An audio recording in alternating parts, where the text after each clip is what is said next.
Pour déterminer pour quel réel alpha cette intégrale-là converge, on commence par dire que x donne x puissance alpha multiplié par 1 moins exponentielle moins 1 sur racine carrée de x est une fonction continue sur 0 ouvert plus infini.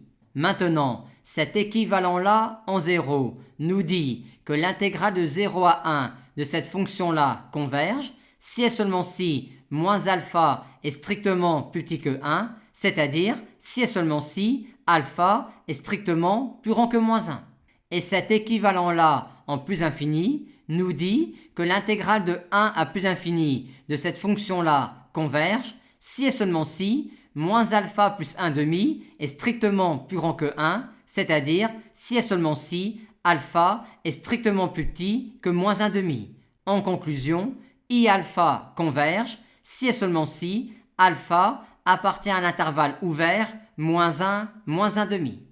On va maintenant essayer de calculer cette intégrale-là. Et pour cela, on nous rappelle cette valeur-là. On pourrait penser à un changement de variable, mais il y a ici ce 1 qui nous dérange. Et pour qu'il parte, on va commencer par effectuer une intégration par partie.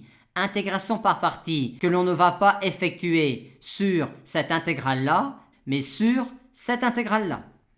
Arrivé là, comme on sait déjà que cette intégrale-là converge pour alpha égale moins 3 quarts, pour pouvoir passer à la limite dans cette relation-là quand a tend vers 0 et quand b tend vers plus infini, il suffit uniquement de justifier que cette quantité-là possède une limite finie quand x tend vers 0 et de même quand x tend vers plus infini.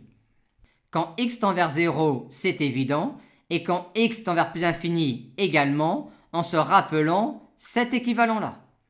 On peut alors passer à la limite dans cette relation-là quand a tend vers 0 et quand b tend vers plus infini, ce qui nous donne cela. On va maintenant effectuer dans cette intégrale-là le changement de variable u égale x puissance 1 quart, ce qui nous donne cela.